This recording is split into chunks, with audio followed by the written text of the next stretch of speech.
Hello, good evening, and many thanks for being with us on the news on NTA International. I'm Chimobi Walter Naji. First, let's go with the headlines. Leadership of House of Representatives urges labor unions to suspend plans, protest and industrial action. Federal government to leverage on tourism to take development to grassroots as World Marks Tourism Day. WHO hails Prime Minister Narendra Modi's assurance of using India's vaccine production capacity to help nations fight COVID-19.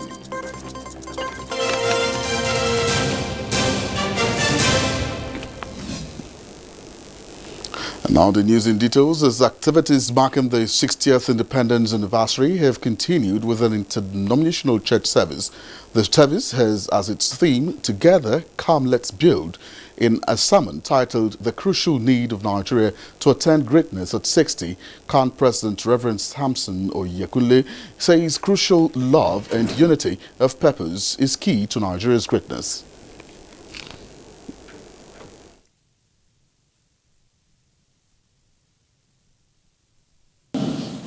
We need to give glory to God at this unique time of Diamond Jubilee anniversary of our nation. Despite the internecine war of 1967 to 1970, despite the political upheavals, despite the travails of bad economy, insecurity, unemployment, and recently COVID-19 pandemic, Nigeria is still one as a nation. This anniversary, distinguished ladies and gentlemen, calls for a rebirth of the Nigerian nation, and no group is more qualified to lead it than our religious bodies. I therefore charge the Christian Association of Nigeria to provide leadership to its faithfuls in making Nigeria the great nation that it has been destined to be. Special prayers were offered for continued peace, unity and development of the nation. And now to labor matters, as the leadership of the House of Representatives has urged labor unions to suspend for at least a week or two the planned mass protest and strike action over the increase in petrol pump price and electricity tariff. National Assembly correspondent Lami Ali reports that the appeal came during a meeting with the Nigeria Labour Congress NLC, which went into closed door. It was another effort to avert the planned nationwide shutdown by the organized labor in protest over the recent increase in pump price of petrol and electricity tariff. House Speaker Femi Gbajabiamila says the strike action, if allowed to hold, will affect the economy, adding that the masses, whom all want to protect, are the group that will in the end bear the consequences.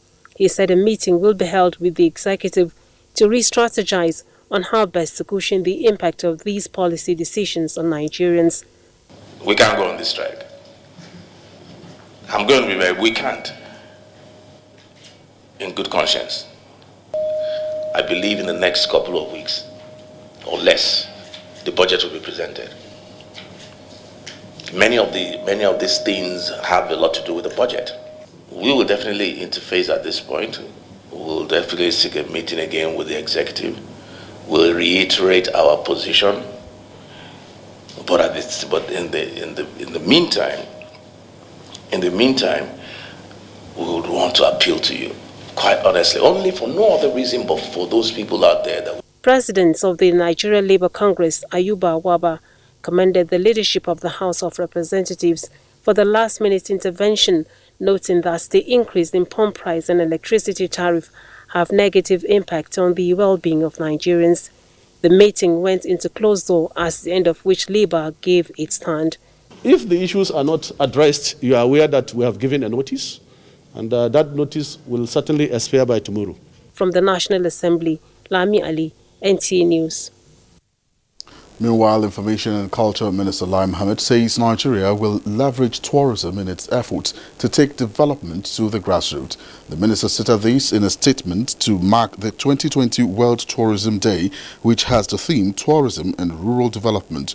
He said the theme, in the words of the United Nations World Tourism Organization, celebrates tourism's unique ability to drive economic development and provide opportunities outside of big cities, including in communities that would have otherwise been left behind, saying tourism plays an important role in preserving and promoting culture and heritage all around the world. This is why Nigeria is leveraging on the sector to take development to the grassroots by ensuring that communities own and benefit from the cultural heritage and tourist attraction in their domain.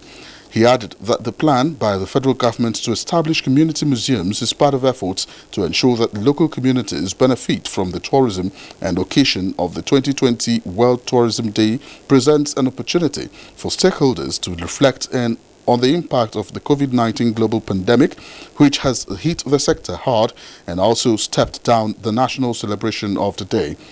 Tourism, therefore, Lai Mohammed said, if properly harnessed, will help rural communities make the transition from agrarian to a diversified and sustainable economies.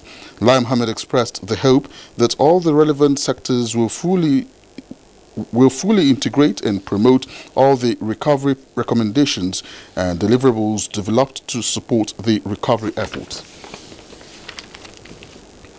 Now, the WHO hails Prime Minister Narendra Modi's assurance of using India's vaccine production capacity to help nations fight COVID-19, just as Israelis protest despite coronavirus lockdown.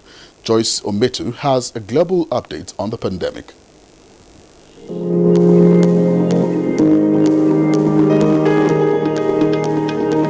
In the outgone week, Nigeria witnessed a slight increase in the number of new coronavirus cases.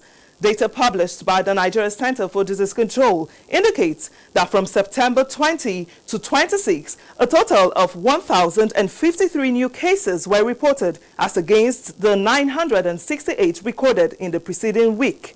The increase, however, occurred despite a reduction in the number of tests carried out. The NCDC said cases have reached 58,198, with 49,722 patients discharged, while fatality figure is 1,106. In Africa, out of the 1,461,442 cases recorded, 35,126 infected persons have died, while 1,208,091 have recovered.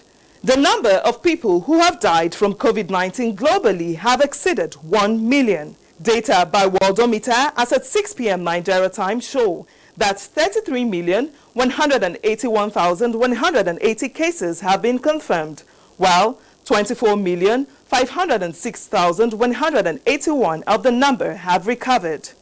Meanwhile, as Israel faces one of the world's worst coronavirus outbreaks, thousands of Israeli protesters have gathered again to demand the resignation of Prime Minister Benjamin Netanyahu.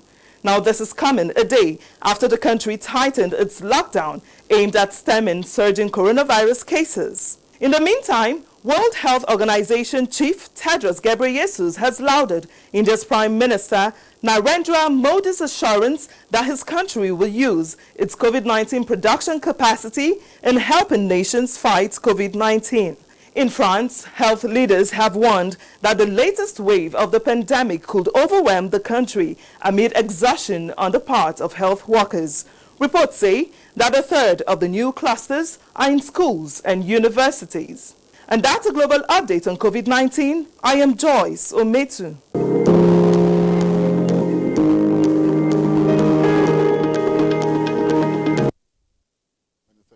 For that package. Now, as the world continues to fight against COVID-19, imagine a scenario where a time for hand washing is included on the school timetable daily as schools prepare to reopen. Olanka Ojo in this special report takes a look at the commitments of critical stakeholders in terms of safe school reopening. Before now, the Federal Ministry of Education, the United Nations Children Education Fund, and the Nigerian Center for Disease Control met and developed the school readiness template, where what should be in place for schools to reopen was clearly stated. 1. Have hand-washing facilities. 2. Body temperature checks. Maintenance of the highest level of hygiene. And ensure social/physical distancing in class sizes and meeting spaces. These key stakeholders in this auditorium are taking a critical look at the template as well as what works for them collectively, which is hinged on 4 pillars. For safety operations in school, for recovery of learning lost, for protection and well-being of children, and to ensure inclusiveness of every child. Known as an integrated approach to safe return to school, the template is derived from the school reopening guidelines. While rebuilding the confidence of parents on the need for school to reopen, these key players applauded government's idea of setting up a school monitoring health team. Children must be put on proper perspective to ensure that even after COVID, they learn at home under the guidance of their parents or teacher that could be sourced outside. That there are a lot of provisions that we need in our schools before resumption. For example, water.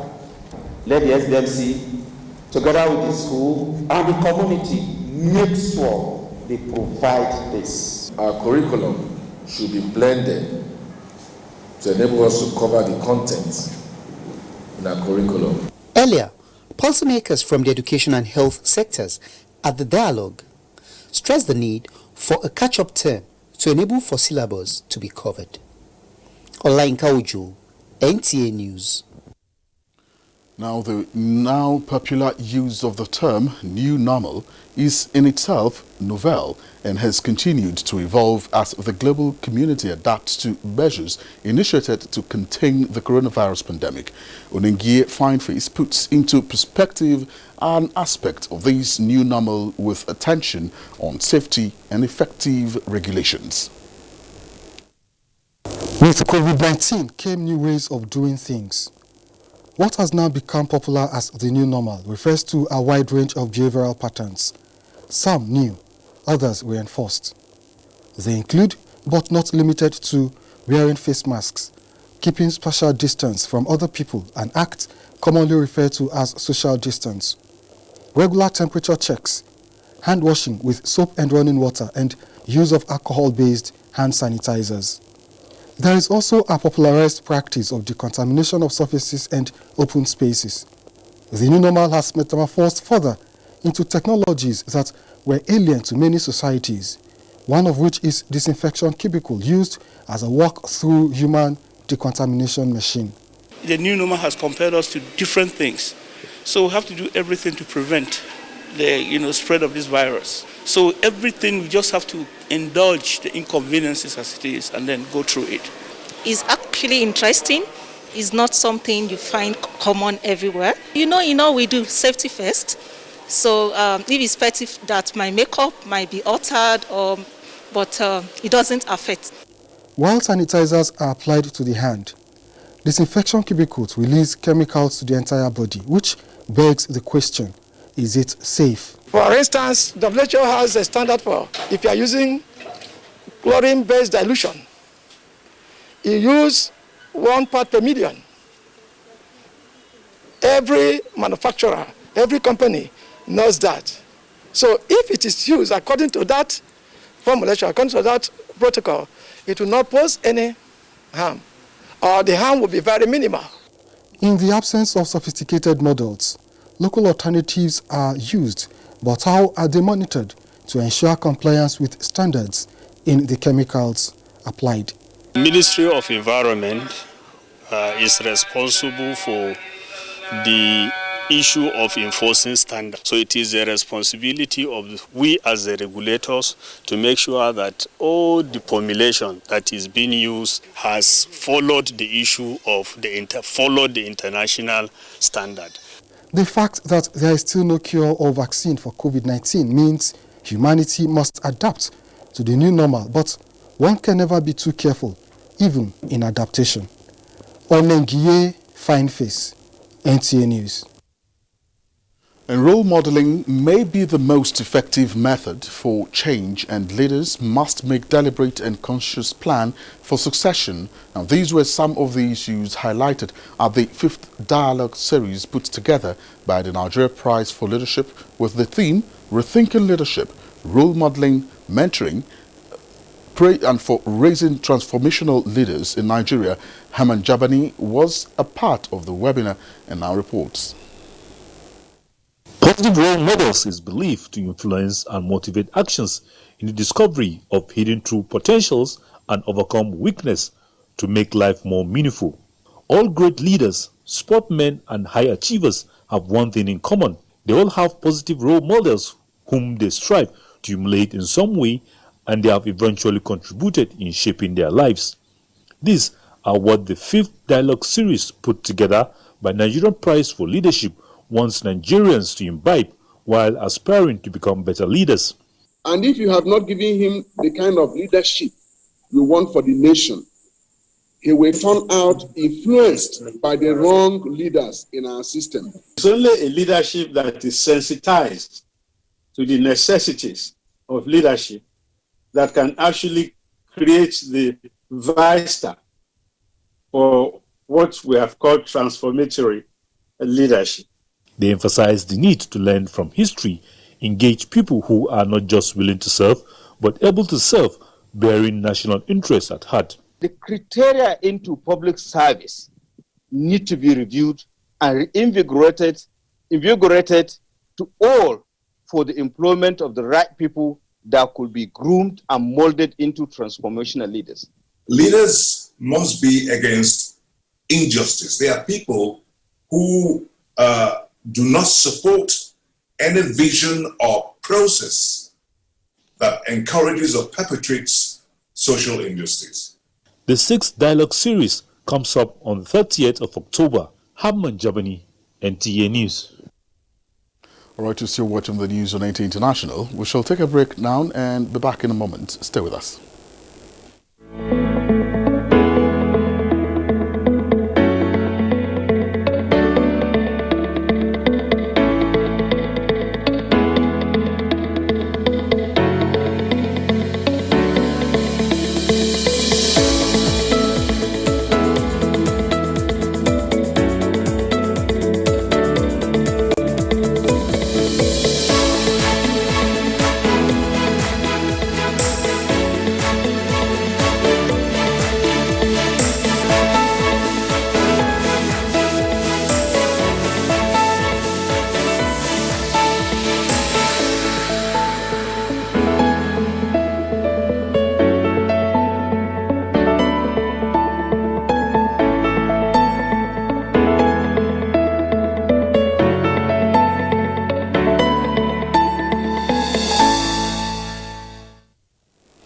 Now, the All Progressives Congress Governors Forum has commiserated with the people and government of Borno State over the unfortunate attack of Saturday, September 26, 2020, on the 2 convoys along Maiduguri-Baga Road of Borno State, one belonging to Governor Babagana Umar Zulum and the second belonging to the Committee on Baga Reconstruction.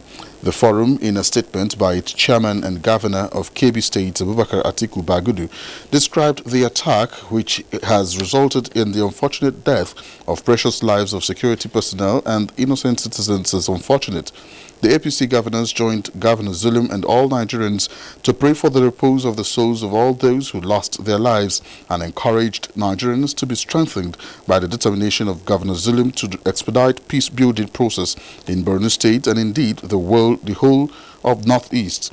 The progressive governors have called on federal governments to immediately provide more logistical support to security agencies deployed to Borno State to ensure speedy return to normal life and pledged their continued support and commitment to the security agencies to end all activities of Boko Haram in all parts of Nigeria. And similarly, the People's Democratic Party has condemned last Friday's fresh attack on the convoy of Borno State Governor Babagana Zulum by insurgents, resulting in the killing of security operatives attached to the governor.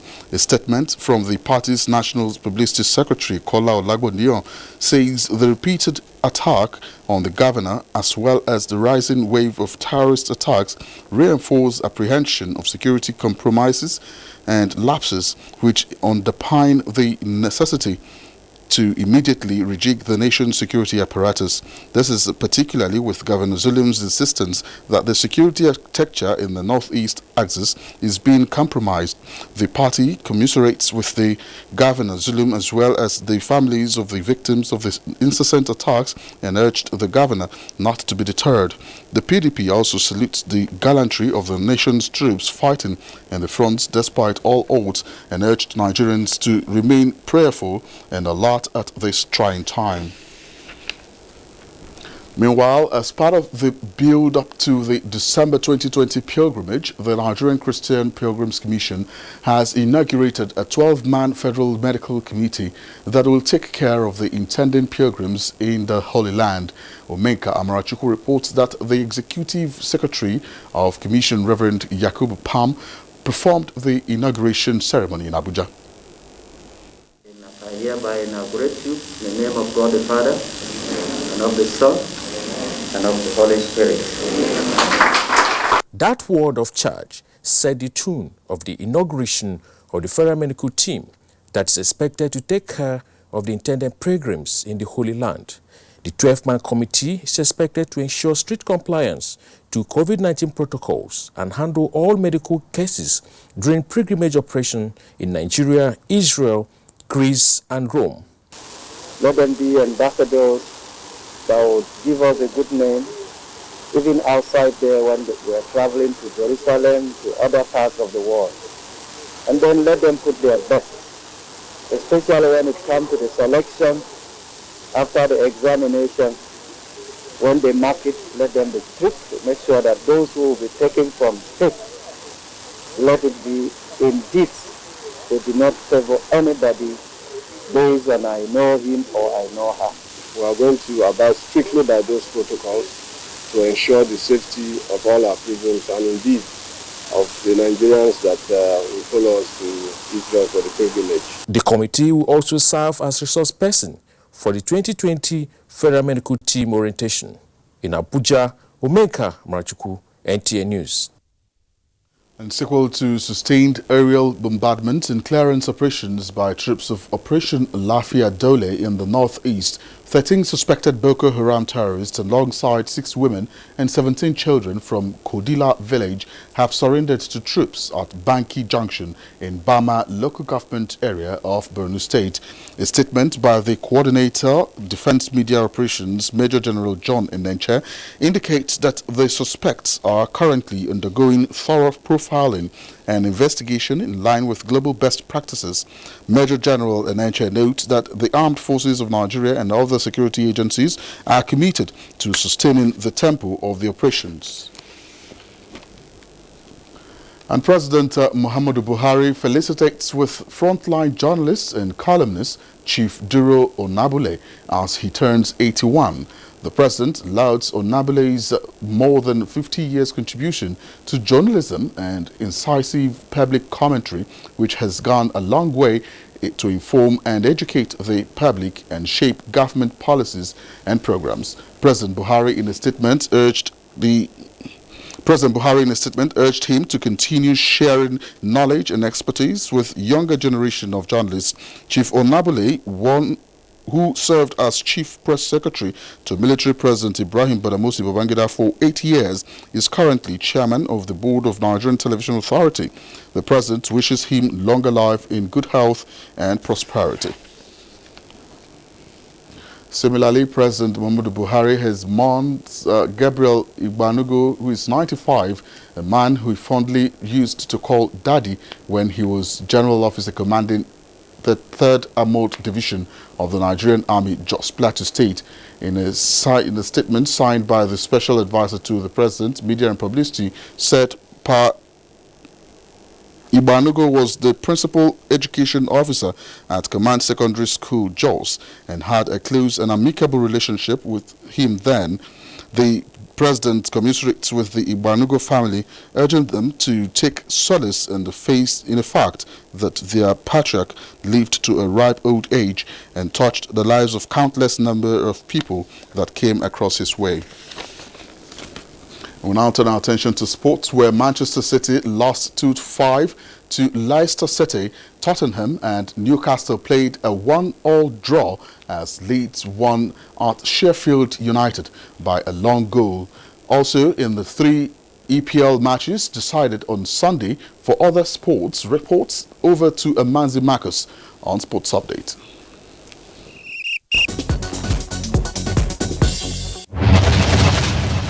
A feeder team player of Wiki Tourist Football Club of Bauchi and the club's driver have tested positive to coronavirus and are in isolation receiving treatment. Secretary of the club Abdullahi Ibrahim, who revealed that only the 2 returned a positive test result out of 66 players and officials, explained that the remaining 64 are preparing for the return of football activities as they are working towards achieving at least a 4th place finish at the end of the 2020-2021 NPL first season. In a related development, Nigeria is on the path of making history as the first African country to invent another style of football game known as hybrid football, which has different rules and 24 players, including 2 goalkeepers on either side of the pitch. The inventors, who have been on the project since the year 2003, say hybrid football has the capacity to empower football-loving youth across the world. We are looking at a new kind of game that will come from Africa so that we can have something to showcase to the world. So we want the Nigerian government through the Ministry of Sports and Youth Development to drive this whole idea, to bring in experts so they can bring out the best of it. In tennis, Italy's Yannick Sinner, ranked 74, pulled through a major upset in the opening day of the French Open, beating 11th seed David Goffin 7-5, 6-love, 6-3, throwing the Belgian out of Roland Garros. The very cold weather condition temporarily forced Victoria Azarenka out of the court, but on return defeated Danka Kovanic 6-1, 6-2. 256 players are competing in Paris from 27 September to 11 October in the 90th Grand Slam and 124th edition of the French Open, with a total prize purse of 38 million euros. In boxing, the Ultimate Fight Championship Island in Abu Dhabi came alive weekend as Nigerian-born New Zealander Israel Adesanya delivered a second-round technical knockout to defeat Brazil's Paulo Costa. He thus retained his middleweight title and equally extended his exploits to 20 wins, no defeat at UFC 253 in the United Arab Emirates. With Sports Update, Amanzi Marcus, NTA News. Many thanks, Amanzi. And up next is Weather Update.